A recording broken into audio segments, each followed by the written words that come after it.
Next topic सुरू करूया. Alcohols, phenols and ethers. Alcohols are the organic compounds whose molecules contain hydroxyl group, that is dash OH, attached to a saturated carbon atom. Saturated याचा अर्थ sp3 hybridized. त्याचे हे पहिले 3 bond आणि हा चौथा बॉन्ड OH बघतो. याचा अर्थ तो कार्बन sp3 हायब्रिडाइज्ड स्टेट मध्ये असेल. त्याचे 4 वेगवेगळे सिंगल बॉन्ड्स असतील. तो saturated carbon. Hydroxyl group can also be present in aromatic compounds. There are 2 types of aromatic hydroxy compounds. 2 प्रकारचे एरोमॅटिक कंपाऊंड्स म्हणजे त्याच्यामध्ये बेन्झीन रिंग तुम्हाला बघायला मिळेल.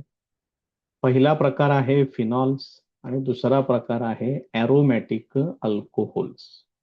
या दोन्हीमध्ये डिफरन्स काय बघा. Phenols contain a hydroxyl group directly attached to carbon atom of benzene ring. Phenols मध्ये हायड्रॉक्सिल ग्रुप जो आहे तो डायरेक्ट बेन्झीन रिंगला जोडलेला असेल, बेन्झीन रिंगच्या कार्बनला. जर समजा तुम्ही अशी जर बेन्झीन रिंग कन्सिडर केली या पद्धतीने, तर या कार्बनला डायरेक्ट हायड्रॉक्सिल ग्रुप जोडलेला असतो. When hydroxyl group is present in side chain of aromatic ring, it is aromatic alcohol. मात्र हायड्रॉक्सिल ग्रुप जो आहे त्या एरोमॅटिक रिंगच्या साइड चेन मध्ये कनेक्टेड असेल. पण याच्यामध्ये समजा जर हे असं असेल, हे अशी परिस्थिती असेल, तर या बेन्झीन रिंगला जोडलेली ही जी साइड चेन आहे त्याच्यामध्ये OH group, it is aromatic alcohol. त्याच्यानंतर तिसरा प्रकार आहे ethers. Ethers are the compounds which contain an oxygen atom bonded to 2 alkyl groups or 2 aryl groups or 1 alkyl and 1 aryl group. Ethers हे असे compounds आहेत की ज्याच्यामध्ये एक ऑक्सिजन ॲटम 2 अल्किल ग्रुप्सना अटॅच असू शकतो, 2 अरिल ग्रुप्सना अटॅच असू शकतो, 1 अल्किल 1 अरिल ग्रुप असा पण जोडला जाऊ शकतो. So these ethers are organic oxides. त्यांना तुम्ही ऑर्गॅनिक ऑक्साइड्स असं पण म्हणू शकताय. Ethers are also considered as anhydrides of alcohols.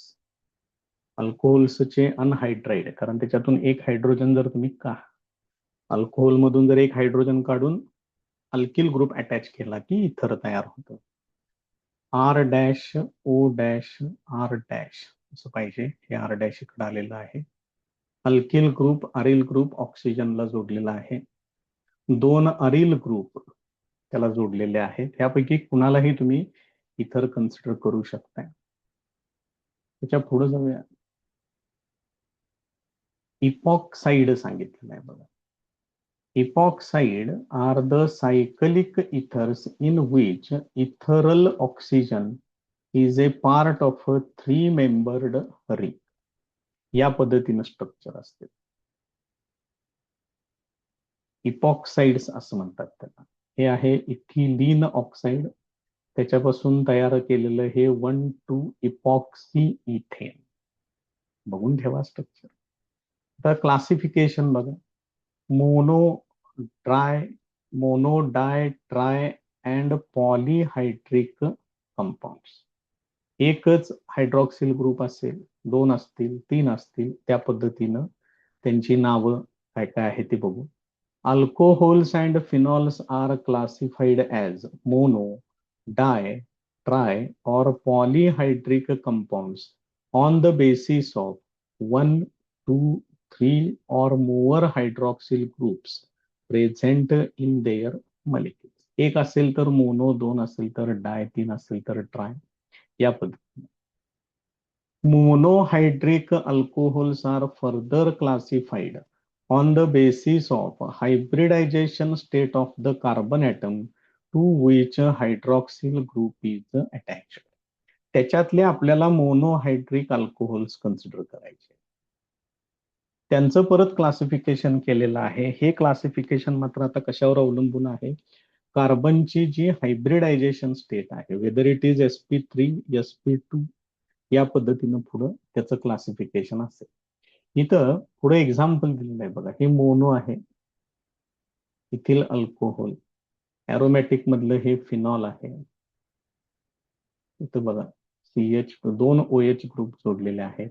इथं 3 OH ग्रुप जोडलेले आहेत. पुढे यांची डिटेलमध्ये नावं आहेत. ॲरोमॅटिक रिंग, त्याला 2 OH जोडलेले आहेत बेन्झिन रिंगला. इथं बेन्झिन रिंगला 3 OH जोडलेले आहेत.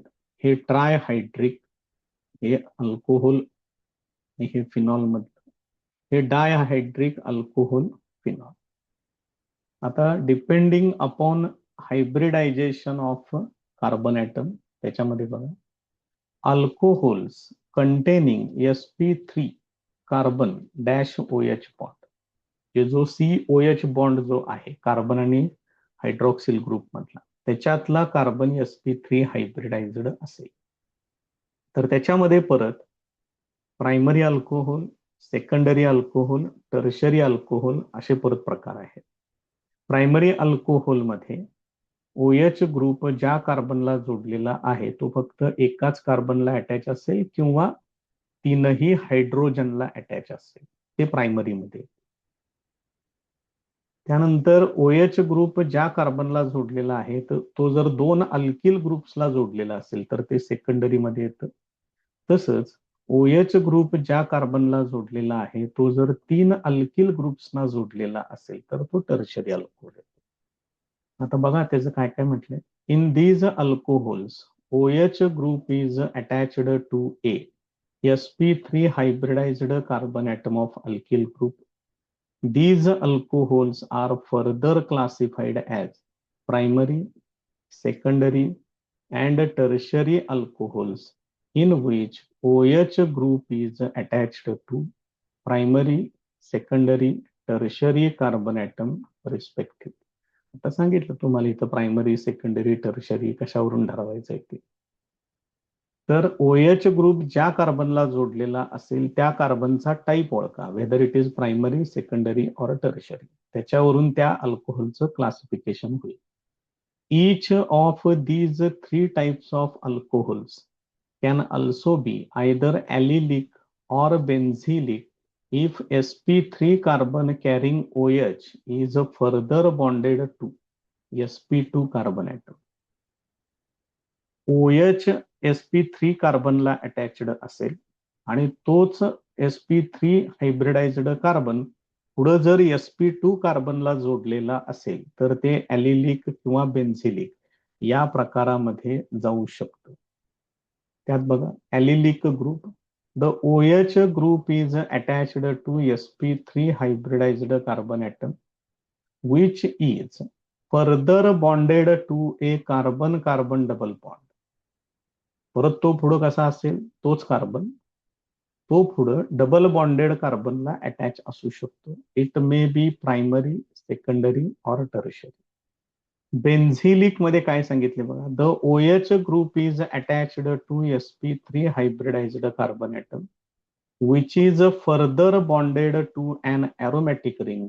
It may be primary, secondary or tertiary. याची पाहिजे असेल तर तुम्ही एक्झाम्पल्स तयार करू शकता.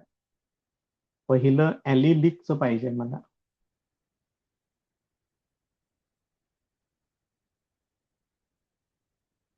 एक्झाम्पल्स पुढे होतीलच सगळे, पण तरी पण आता इथं बघून घ्या काय आलेलं आहे ते.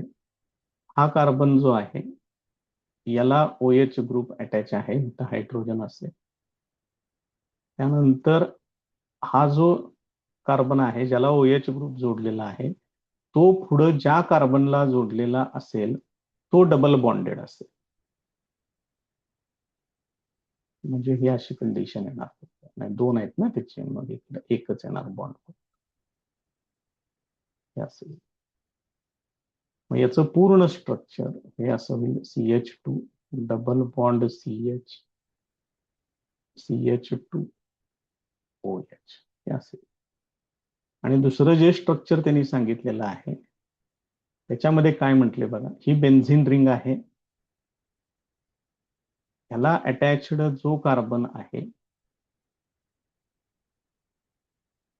तो डायरेक्ट तो sp3 हायब्रिडाइज्ड पाहिजे या पद्धतीनं. आणि हे स्ट्रक्चर असं असेल आणि हा इथं अटॅच्ड आहे, इथला कार्बन साहजिकच काय असणार आहे, डबल बॉन्डेड असणार. तर हे दोन प्रकार, ह्याला त्यांनी बेन्झिलिक अल्कोहोल असं म्हटलेलं आहे. हे त्यांचे एक्झाम्पल्स, आणखीन एक्झाम्पल्स आपण पुढे बघणार आहे. आता जस्ट किरकोळ इन्फॉर्मेशन सुरू आहे ते बघून घ्या. त्याच्यानंतरचा पॉइंट आहे alcohols containing sp2 hybridized carbon attached to OH bond, sp2COH bond.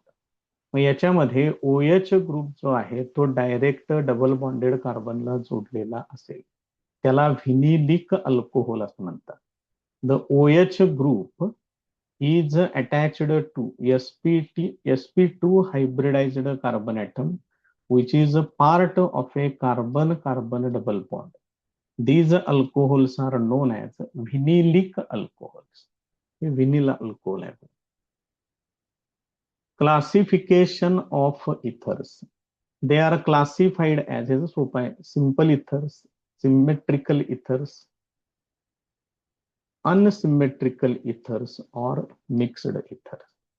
आणि हे कशावरून ठरवायचं, depending on whether two alkyl or aryl groups bonded to oxygen atom are same or different respectively. त्या ऑक्सिजनला अटॅच्ड दोन अल्किल ग्रुप्स जर same असतील तर ते सिमेट्रिकल किंवा सिंपल इथर असेल. ते दोन अल्किल ग्रुप्स जर वेगवेगळे असतील देन इट इज मिक्स्ड इथर ऑर अनसिमेट्रिकल इथर. इथे एक्झाम्पल दिलेले आहेत बघा, हे सिमेट्रिकल इथर किंवा सिंपल इथर. इथं हा मिथिल ग्रुप आहे, हा इथिल ग्रुप आहे, त्यामुळे हे अनसिमेट्रिकल. इथं तर एक बेन्झिन रिंग फिनाइल ग्रुप आहे, दुसरा मिथिल ग्रुप आहे, त्यामुळे हे अनसिमेट्रिकल इथर किंवा मिक्स्ड इथर्स या कॅटेगरीमध्ये येतं. त्याच्यानंतर आहे नॉमेनक्लेचर. नॉमेनक्लेचर म्हणजे आता यांची नावं कशा पद्धतीने ठरवायची त्याचं रुलिंग बघूया. Alcohols, there are 3 types of nomenclature of monohydric alcohols. 3 systems आहेत, 3 सिस्टम्स ऑफ नॉमेनक्लेचर. पहिला आहे कॉमन ऑर ट्रिव्हियल नेम्स. हे काय तुम्हाला माहिती आहे, शेवटी आपण अल्कोहोल हा शब्द ऍड करतो. फॉर एक्झाम्पल जर समजा मी असं लिहिलं CH3OH तर याला आपण काय घेतो, मिथिल अल्कोहोल या पद्धतीने त्याचं नाव सांग. पुढची सिस्टम आहे कार्बिनॉल सिस्टम. हे जरा व्यवस्थित करून ठेवा, या अधूनमधून त्याच्यावरती प्रश्न विचारतात. In this system alcohols are considered as derivative of methyl alcohol. याच्यामध्ये अल्कोहोल्स हे मिथिल अल्कोहोलचे डेरिव्हेटिव्ह कन्सिडर केले जातात, विच इज कॉल्ड कार्बिनॉल. म्हणजे मिथिल अल्कोहोलला कार्बिनॉल असं म्हटलेलं आहे. मग तो एक कार्बन, मिथिल अल्कोहोल मधला एक कार्बन तेवढा सोडून द्यायचा, उरलेले कार्बन काउंट करायचे आणि त्या पद्धतीने त्याला नाव द्यायचं. The alkyl group attached to carbon carrying hydroxyl group are named in alphabetical order. Then the suffix carbinol is added. आता इथं बघा, हे COH हा झाला कार्बिनॉल कार्बन, म्हणजे हा मिथिल अल्कोहोलचा पार्ट वेगळा झाला. तर ह्याला कोण अटॅच्ड आहे, CH3 म्हणजे मिथिल. मग ह्या पूर्ण भागाला, ह्या भागाला कार्बिनॉल म्हणायचं आणि कोण जोडलंय, मिथिल, मिथिल कार्बिनॉल. ही एक वेगळी सिस्टम आहे, जास्त करून कोण वापरत नाहीत ते. एक तर हे कॉमन, नाहीतर IUPAC. IUPAC सिस्टम मध्ये काय म्हटले बघा, अल्कोहोल्स आर नेम्ड ॲज अल्कॅनॉल्स. म्हणजे शेवटी जे अल्केन आहे, अल्केन मध्ये ते काढा आणि त्या ठिकाणी त्याला OL जोडायचं आहे या पद्धतीने. The ending E in a name of a parent is replaced by the suffix OL for naming polyhydric alcohol. हे लक्षात ठेवा. एकापेक्षा जास्त हायड्रॉक्सिल ग्रुप जर असतील, E in end is retained, तशा परिस्थितीत ते शेवटचं E ठेवायचं आहे. The number of hydroxyl groups are indicated by prefix di, tri, etc. Before OL. OL च्या आधी ते किती ग्रुप्स आहेत हे सांगायचं आहे. Their positions are indicated by appropriate locants. त्यांच्या जागा सांगा, त्याच्यासाठी त्याला योग्य ते नंबरिंग करा. Similarly, cyclic alcohols are named using prefix cyclo to parent alkane. जर सायक्लिक अल्कोहोल्स असतील तर त्याच्यामध्ये सायक्लो असा शब्द त्या पेरेंट अल्केनच्या आधी वापरा. And considering dash OH group attached to carbon 1 atom. पहिला कार्बन जिथं OH ग्रुप आहे त्याला 1 टाका, तो फर्स्ट कार्बन कन्सिडर करा आणि त्या पद्धतीनं त्याचं नाव तयार करा. तर ह्या अल्कोहोल्सचं आपल्याला नॉमेनक्लेचर बघूया काय काय आहे बघा. हे पहिलं स्ट्रक्चर आहे CH3OH मिथिल अल्कोहोल, सिंपल एकदम. पुढचं आहे CH3CH2OH. तुम्हाला ज्या पद्धतीनं बरं वाटतंय त्या पद्धतीनं ते मांडा, लिहा, नुसते बघू नका स्ट्रक्चर्स. पहिले एकदम सिंपल होतं पण पुढच्या आता स्ट्रक्चर्स वाढत जातील. त्याच्यामध्ये इथिल ग्रुप आहे त्यामुळं इथिल अल्कोहोल असं त्याचं नाव येईल. तर इथं 3 कार्बन ॲटम स्ट्रेट चेन मध्ये आहेत, त्यामुळे स्ट्रेट चेन मध्ये 2 पेक्षा जास्त कार्बन ॲटम यायला लागले की त्याला नॉर्मल स्ट्रक्चर N म्हणतात. 3 कार्बन ॲटम त्यामुळे प्रोपिल आणि अल्कोहोल. बघा कशा पद्धतीने आहे ते. त्यानंतर हे स्ट्रक्चर बघून घ्या कसं आहे. CH3CH2CH3 असं दिलेलं आहे. त्याला आपण वेगळ्या पद्धतीनं पण मांडू शकतो. असं जे तुम्हाला सोपं वाटते त्या पद्धतीनं तुम्ही ते लिहून घेतलं तरी चालते. इथं OH दाखवतोय मी त्याचं. असं ते स्ट्रक्चर आहे. याला तुम्ही सेकंडरी ब्युटिल अल्कोहोल असं म्हणू शकता. हेच स्ट्रक्चर त्यांनी असं दिलेलं आहे बघा, थोडस वेगळ्या पद्धतीने दिलेलं आहे. ही चेन इकडून इकडं अशी येते, कंटिन्युअस चेन. त्याच्यानंतर 4 कार्बन ॲटम असलेलंच स्ट्रक्चर आहे, मात्र CH3 इकडे घेतलाय आणि OH इकडे जोडलेला आहे. अशा पद्धतीनं एका एंडला जर हे स्ट्रक्चर असेल, कोणत्याही एंडला असेल, डाव्या बाजूला उजव्या बाजूला 3 कार्बनचं असं स्ट्रक्चर असेल तर त्याला आयसो म्हणतात. आयसो ब्युटिल अल्कोहोल हे असेल. त्याच्यानंतर इथं हे सुद्धा ब्युटिल स्ट्रक्चर आहे, मात्र हा कार्बन 3 कार्बनला जोडलेला आहे, याचा अर्थ हा सेकंडरी आहे. बघा लक्षात, सॉरी 3 कार्बनला जोडलेला आहे याचा अर्थ हा टर्शरी कार्बन ॲटम आहे. त्यामुळे हे जे स्ट्रक्चर आहे ते टर्शरी ब्युटिल अल्कोहोलचं आहे.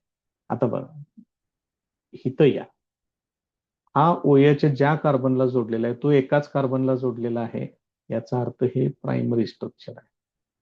हा OH ज्या कार्बनला, त्याच्यावरच्या स्ट्रक्चरमध्ये हा OH ज्या कार्बनला जोडलेला आहे तो 2 कार्बन्सना जोडलेला आहे, याचा अर्थ हे सेकंडरी स्ट्रक्चर आहे. त्यामुळे पहिल्यांदा समजून घ्या सेकंडरी कोणतं, प्रायमरी कोणतं, टर्शरी कोणतं. आता इथून पुढं त्यांनी हायड्रॉक्सिल ग्रुपची संख्या वाढवलेली आहे. बघा इथं 2 OH ग्रुप घेतलेले आहेत. CH2CH2 इथिलिनचं स्ट्रक्चर आहे आणि 2 OH 2 शेजारी शेजारी असलेल्या कार्बनला जोडलेल्या आहेत. हे आहे इथिलिन ग्लायकॉल. त्याच्यानंतर 3 कार्बन ॲटम एकत्र घेतलेले आहेत आणि 3ही कार्बनला एक एक OH जोडलेला आहे. हे आहे प्रोपिलिन ग्लिसरॉल. ग्लिसरॉल नाव लक्षात ठेवा व्यवस्थित. त्याच्यानंतर इथं काय केलेलं आहे बघा, OH या कार्बनला जोडलेला आहे आणि तो परत पुढे डबल बॉन्डेड कार्बनला जोडलेला आहे. मग आता एकूण कार्बन ऍटम किती आहेत बघा, 1 2 3 4, 4 कार्बन ऍटम असलेलं हे स्ट्रक्चर आहे आणि डबल बॉन्ड आहे. ह्याला याचं कॉमन नेम मात्र जरा वेगळ्या पद्धतीनं आहे, प्रोटोनिल अल्कोहोल. तेव्हा हे कॉमन नेम्स आहेत, काही ठराविक प्रॉपर्टीज वरून ही तयार केलेले असतात. काही ठिकाणी नुसत्या स्ट्रक्चरवरून कॉमन नेम सांगता येणं अवघड होते. त्याच्यासाठीच IUPAC नॉमेनक्लेचर तयार केलेलं आहे. आता आपण याच कंपाऊंड साठी IUPAC नॉमेनक्लेचर बघूया. IUPAC मध्ये बघा, याचा पेरेंट ओळखा कोण आहे ते. हा एकच कार्बन ऍटम असलेलं मिथेन आहे. मग शेवटचं ई काढा आणि त्याला OL जोडा, मिथॅनॉल. इथं 2 कार्बन ऍटम असलेली चेन आहे. मग 2 कार्बन ऍटम म्हणजे इथेन, एकच अल्कोहोल, एकच OH ग्रुप आहे, त्यामुळे ई काढा शेवटचं OL, इथेनॉल. इथं 3 कार्बन ऍटम आहेत आणि पहिल्या कार्बनला OH ग्रुप जोडलेला आहे. 3 कार्बन ऍटम पासून पुढे तुम्हाला कार्बनचा नंबर सांगावा लागेल. OH ग्रुप पहिल्या कार्बनला जोडलेला आहे, त्यामुळे कसं केले बघा, प्रोपेन -1-OL. त्याच्यानंतर इथं नंबरिंग तुम्हाला इकडून करावं लागेल, 1 2 3 आणि 4. हेच आपण मगाशी इकडं पण स्ट्रक्चर दाखवलेलं आहे. इथं नंबरिंग तुम्ही इकडून करू शकताय, 1 2 3 आणि 4. मग 4 कार्बन ऍटम असलेलं कोण येणार, ब्युटेन. ठीक आहे, 2 नंबरला OH ग्रुप जोडलेला आहे, त्यामुळे 2OL. म्हणताना त्याला 2 ब्युटॅनॉल असं म्हटलं तरी चालतंय, काय अडचण नाहीये. त्याच्या पुढचं स्ट्रक्चर बघा, हे सगळं जरा काढून टाकतो, आपल्याला आता त्याचं नंबरिंग करायचं आहे प्रॉपरली. आता याचं नंबरिंग इकडूनच केलं पाहिजे. इथं 1 नंबर आहे, इथं 2 नंबर आहे आणि इथं या कार्बनला 3 नंबर आहे. याचा अर्थ याचा पेरेंट झाला प्रोपेन, त्याला जोडलं OL.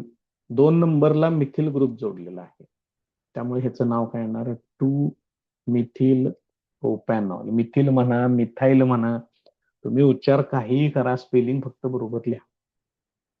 त्याच्यानंतर हे सगळ्यात इम्पॉर्टंट, सगळ्यात महत्वाचं स्ट्रक्चर, टर्शरी ब्युटिल अल्कोहोलचं. आता इथं नंबरिंग मी या पद्धतीनं करतोय, 1 2 आणि 3 ही चेन सिलेक्ट करतोय. मग 2 नंबरला OH ग्रुप जोडलेला आहे, 3 कार्बन ऍटम आहे, 3 कार्बन ऍटमचा पेरेंट येणार प्रोपेन, 2OL हे असं येणार. आणि 2 नंबरच्या कार्बनला मिथिल ग्रुप जोडलेला आहे, 2 मिथिल किंवा 2 मिथाईल, 2 मिथिल 2 प्रोपॅनॉल हे असेल. त्याच्या पुढे आता बघा, आता याच्यात 2 हायड्रॉक्सिल ग्रुप आहे. मग 2 कार्बन ऍटम असलेलं पेरेंट ते कोण येणार, इथेन. शेवटचं ई ठेवायचं आहे, कारण एकापेक्षा जास्त वेळा फंक्शनल ग्रुप येत असेल तर शेवटचं ई ठेवायचं. याला नंबरिंग 1 आणि 2, 1 2 आणि 2 हायड्रॉक्सिल ग्रुप आहेत म्हणून डाय आणि OL, त्यामुळे ह्याचं नाव येणार इथेन 1,2 डायोल. तसंच ह्याचं पण येणार, ह्याच्यात तर 3 आहेत त्यामुळे ट्राय येणार, 1 2 3, तिन्ही पण लिहावं लागेल. आणि 3 कार्बन ऍटम असलेलं पेरेंट प्रोपेन, 1 2 3 ट्रायोल. समजून घ्या, प्रोसेस सोप्या आहेत, फक्त त्या प्रॉपरली अंडरस्टँड करून घ्या. आता याच्यामध्ये बघा, नंबरिंग इकडून करावं लागेल, 1 2 3 आणि 4. एकूण 4 कार्बन ऍटम आहे, डबल बॉन्ड आहे, म्हणजे ब्युटीन तर येणार. 2 नंबरला डबल बॉन्ड आहे, त्यामुळं 2 ब्युटीन येणार आहे. 1 नंबरला हायड्रॉक्सिल ग्रुप जोडलाय, त्यामुळे 1 आणि OL या पद्धतीने. त्यामुळे हे प्रॉपरली समजून घ्या, व्यवस्थित स्ट्रक्चर्स मांडा बाजूला, कॉमन नेम्स, IUPAC नेम्स व्यवस्थित माहिती असू देत. नेक्स्ट पॉइंट आहे नॉमेनक्लेचर ऑफ फिनॉल्स. आता फिनॉल्सचं नॉमेनक्लेचर बघू. The hydroxy derivative of benzene is called phenol. बेन्झिनला हायड्रॉक्सिल ग्रुप जोडलेला असेल तर त्याला फिनॉल असं म्हणतात. IUPAC name of phenol is benzenol, लक्षात ठेवा. The common name of phenol is also accepted by IUPAC. IUPAC न हे कॉमन नेम सुद्धा आता काय केलेलं आहे, ऍक्सेप्ट केलेलं आहे. Common names have prefixes ortho, Meta and para in substituted phenols. Ortho, Meta, para position सुद्धा तुम्हाला माहिती आहेत, ते सुद्धा तुम्ही त्याच्यामध्ये वापरू शकताय कॉमन नेम्स मध्ये. Locants 2, 3, 4 etc. Are used to indicate positions of substituents. तर सबस्टिट्युएंट्सच्या पोझिशन दाखवण्यासाठी 2, 3, 4 असे लोकंड्स सुद्धा तुम्ही वापरू शकताय. तर आपण फिनॉल्स साठी कन्सिडर करूया कशा पद्धतीने आहेत बघा स्ट्रक्चर्स. पहिलं स्ट्रक्चर सिंपल फिनॉल, त्याचा IUPAC नेम बेन्झिनॉल किंवा फिनॉल.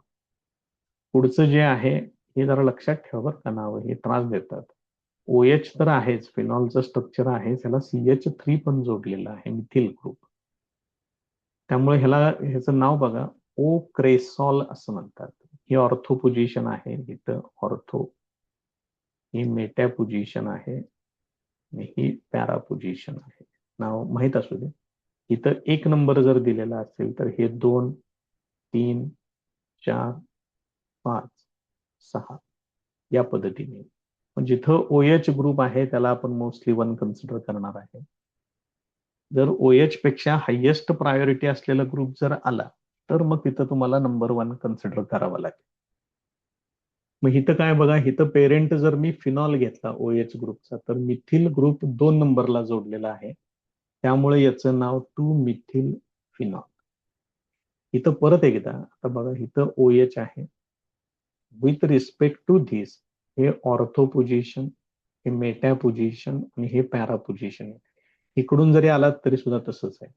त्यामुळे P पोझिशनला नायट्रो ग्रुप जोडलेला आहे, त्यामुळे ह्याचं नाव आहे P नायट्रोफिनॉल. इथे 1 नंबर आहे, इथं 2 नंबर येणार, इथं 3 नंबर येणार, इथं 4 नंबर येणार, त्यामुळे ह्याचं IUPAC नेम आहे 4 नायट्रोफिनॉल. आता इथून पुढं OH ग्रुपची संख्या वाढवलेली आहे.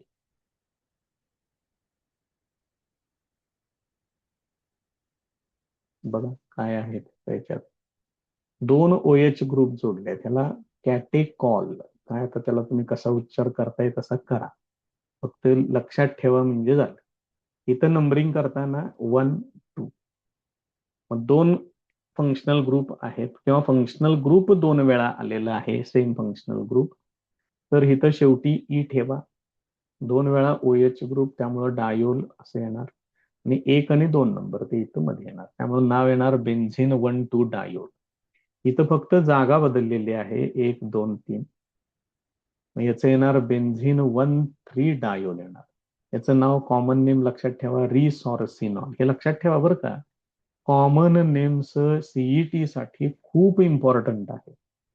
याच्यावरून डायरेक्ट त्यांनी प्रश्न विचारले, रिसॉर्सिनॉलचं स्ट्रक्चर पुढील पैकी कोणतं.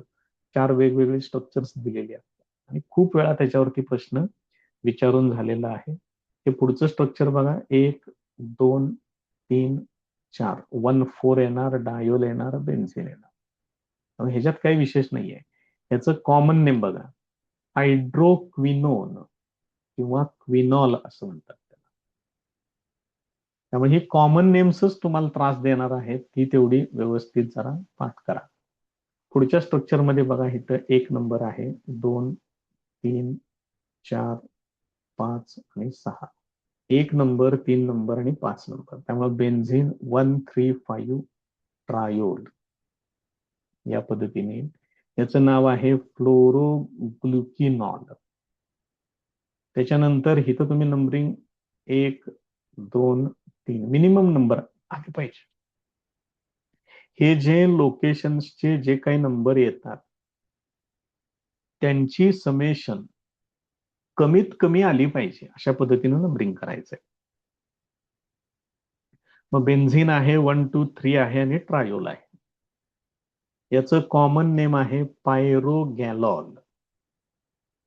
कॉमन नेम्स कडे विशेष लक्ष द्या, CET ला प्रश्न येतो. त्याच्या पुढे आहे nomenclature of ethers. In common system, ethers are named by writing names of alkyl groups attached to oxygen atom in alphabetical order and word ether is added. Common system मध्ये काय केलं जातं, इथरची नावं घेतात. जे अल्किल ग्रुप्स आहे, समजा methyl group एक आहे आणि इथिल ग्रुप आहे, अल्फाबेटिकली इथिल पहिल्यांदा, मिथिल नंतर. त्यामुळे नाव काय येणार, इथिल मिथिल इथर. या पद्धतीने करायचं. जर दोन्ही अल्किल ग्रुप्स सेम असतील, प्रिफिक्स डाय इज युज्ड. तर दोन्ही मिथिल ग्रुप असतील तर डाय मिथिल इथर, दोन्ही इथिल ग्रुप असतील तर डाय इथिल इथर असे. In IUPAC system of nomenclature, ethers are named as alkoxyalkanes. हे जरा लक्षात ठेवा, हे थोडंसं वेगळ्या पद्धतीने आहे.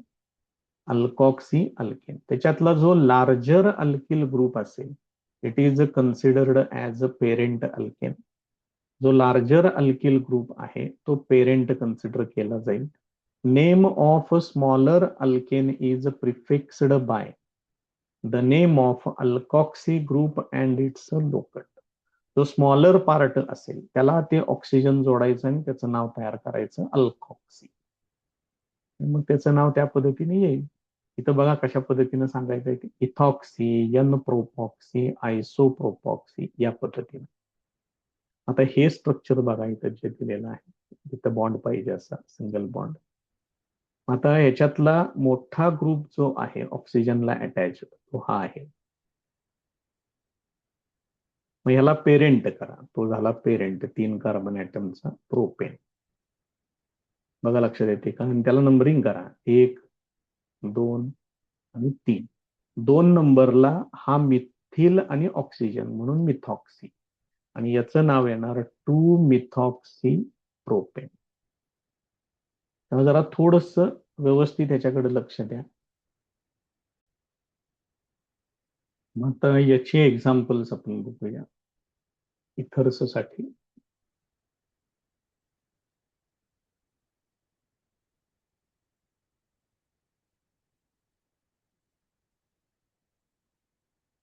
तर सगळ्यात पहिल्यांदा CH3OCH3 म्हणजे 2 मिथिल ग्रुप याला जोडलेले आहेत, त्यामुळे ह्याचं नाव येणार डाय मिथिल इथर.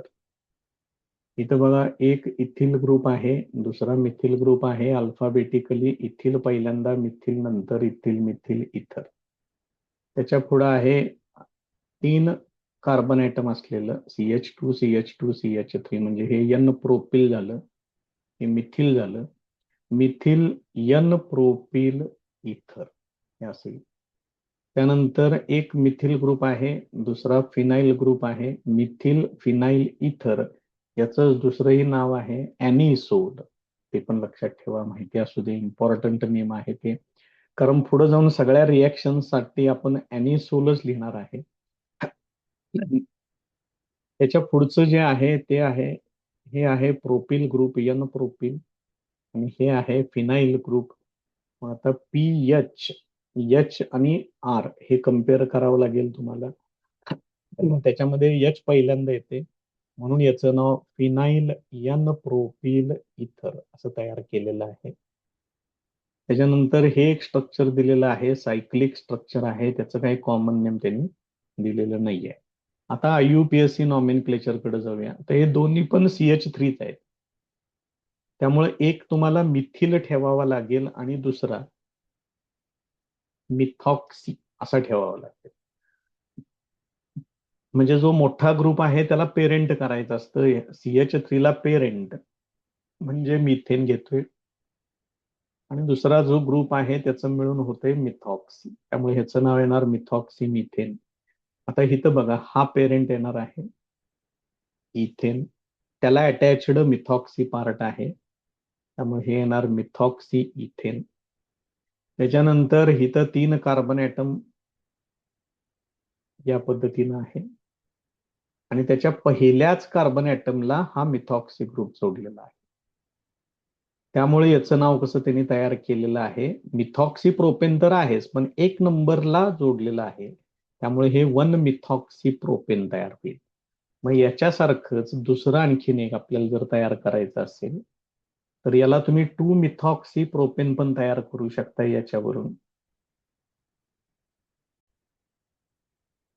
तर मला आता 1 मिथॉक्सी ऐवजी 2 मिथॉक्सी पाहिजे. तर मला तिथं स्ट्रक्चर थोडस बदलावं लागेल. ते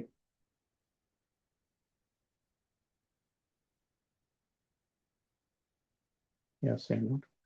आणि हिथं पुढं याला अटॅच हे CH3 दाखवावं लागेल. म्हणजे हा जो पार्ट आहे हा प्रोपेनचा पार्ट आहे. मग याच्यामध्ये नंबरिंग तुम्ही केलं तर 1 2 3 2 नंबरला हा मिथॉक्सी ग्रुप जोडलेला आहे. त्यामुळे ह्याचं नाव कसं येणार? 2 मिथॉक्सी प्रोपेन येणार. हे पण स्ट्रक्चर लक्षात ठेवा, इम्पॉर्टंट. तर परत एकदा आपण या टेबलमध्ये घेऊया. हे 1 मिथॉक्सी प्रोपेन झालं त्याचं. त्याच्यावरून 2 मिथॉक्सी प्रोपेन पण सांगितलेलं आहे.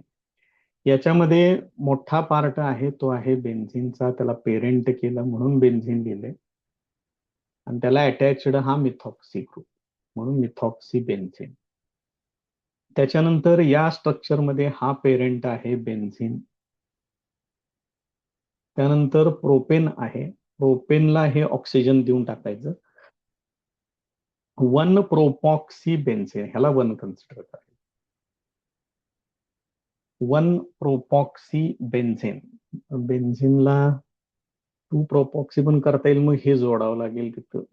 त्यामुळे 1 इथल्या ह्याच्यासाठी घ्या. 1 प्रोपॉक्सी बेन्झिन. ठीक आहे. त्याच्या पुढचं जे स्ट्रक्चर आहे त्याच्यामध्ये काय केलंय बघा आता. OCH3 म्हणजे ह्याला मिथॉक्सी आणि हे उरलेलं सगळं पेरेंट केलेलं आहे. मग आता इथं ह्याला 1 नंबर त्यांनी दिलेला आहे बघा. 1 डायमिथिल. बघा नंबरिंग कसं केलंय. 1 2 3 आणि 4 हे असं घेतलंय त्याने. 2 नंबरला मिथॉक्सी 2 मिथॉक्सी 1 डायमिथिल आणि सायक्लोब्युटेन. बघून घ्या एकदा जरा. थोडस कॉम्प्लिकेटेड केलेलं आहे त्याच्यात त्याने. 1 डायमिथिल, कारण पेरेंट जो आहे तो पेरेंट मोठा मोठा पार्ट जो आहे तो पेरेंटचा, त्याला बाजूला केलं पाहिजे. त्या पद्धतीने नंबरिंग केलेलं आहे. नेक्स्ट पॉइंट आहे प्रिपरेशन ऑफ अल्कोहोल्स. पहिलं प्रिपरेशन आहे from alkyl halide. Alkyl halides are refluxed with म्हणजे strongly heated with aqueous solution of alkali like KOH to give alcohols. This is also known as a hydrolysis of alkyl halides. He reaction आहे. इथं alkyl halide आहे, हे KOH आहे, इथं alcohol तयार झालेलं आहे. हे अल्कोहोल इथून काढा, ते इथं लिहा. एक्झाम्पल दिलेलं आहे इथिल ब्रोमाइड, त्याच्यापासून इथेनॉल किंवा इथिल अल्कोहोल तयार झालेलं आहे. Ag2O suspended in water behaves as AgOH. बघा इथं रिएक्शन दिलेले. Ag2O आणि H2O यांना एकत्र केलं की AgOH तयार होते. So alkyl halides boiled with Ag2O suspended in water give alcohols. म्हणजे KOH ची जशी रिएक्शन आहे तशीच या AgOH ची रिएक्शन आहे. इथं मिथिल ब्रोमाइड घेतले, मिथिल अल्कोहोल तयार झालेलं आहे. त्याच्या पुढे हे IUPAC नॉमेनक्लेचर जे आपण मगाशी बघितलेलंच आहे तेच आहे त्यात. त्याच्या पुढची प्रिपरेशन मेथड जी आहे ती आहे acid catalysed hydration of alkenes. ही लार्ज स्केल मॅन्युफॅक्चर मेथड आहे. म्हणजे जर मोठ्या प्रमाणावरती व्यावसायिक स्वरूपावरती जर हे तयार करायचं असेल अल्कोहोल तुम्हाला, तर ही मेथड वापरतात. नेक्स्ट मेथड आता सांगितल्याप्रमाणे acid catalysed hydration of alkenes manufacturing method आहे. काय बघायचं?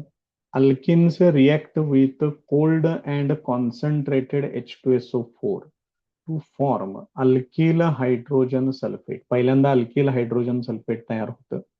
ही ऍडिशन मार्कोनिकॉफच्या रूल प्रमाणे होते. महत्वाचं, alkyl hydrogen sulphate is diluted with water and heated to give alcohol. आणि ते अल्किल हायड्रोजन सल्फेट जे आहे त्याला वॉटर बरोबर रिॲक्ट केलं, डायल्युशन केलं की त्याच्यापासून अल्कोहोल मिळतं. आता इथं बघा हे इथिन घेतलेलं आहे, H2SO4 असं दाखवलेलं आहे. याचं H प्लस आणि OSO3H मायनस हे कन्सिडर करा.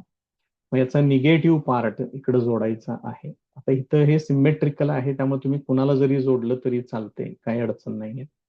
हा पार्ट त्यांनी इथं जोडलेला आहे, दाखवले बघा या पद्धतीनं. आणि हा H प्लस जो आहे तो या कार्बनला दिलेला आहे. या पद्धतीनं इथिल हायड्रोजन सल्फेट तयार होते. मग त्याचं परत डायल्युशन वॉटर बरोबर रिॲक्शन केली की त्याच्यापासून इथॅनॉल तयार होईल आणि H2SO4 सेपरेट होईल. या पद्धतीनं मेथड आहे ती. हेच जर समजा तुम्ही रिॲक्टिव्ह अल्किन्स जर घेतले, रिॲक्टिव्ह अल्किन्सच्या बाबतीत काय बघा, reactive alkenes on adding water molecules in presence of concentrated H2SO4 form alcohols.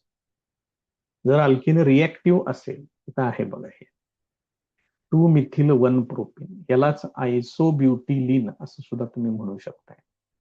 2-मिथिल-1-प्रोपीन 1 2 3 आणि 4 आयसोब्युटिलीन हे सुद्धा त्याचं नाव आहे.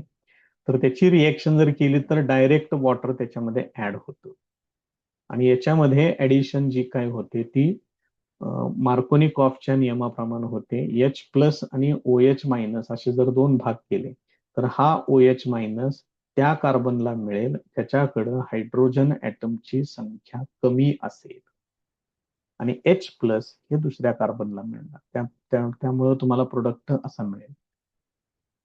हे टर्शरी ब्युटिल अल्कोहोल तयार झालेलं आहे, त्याचं नाव आहे 2-मिथिल-2-प्रोपॅनॉल. नॉमेनक्लेचर आपलं सगळं कंप्लीट केलेलं आहे. So the addition of water takes place according to Markovnikov's rule. This reaction is known as hydration of alkenes.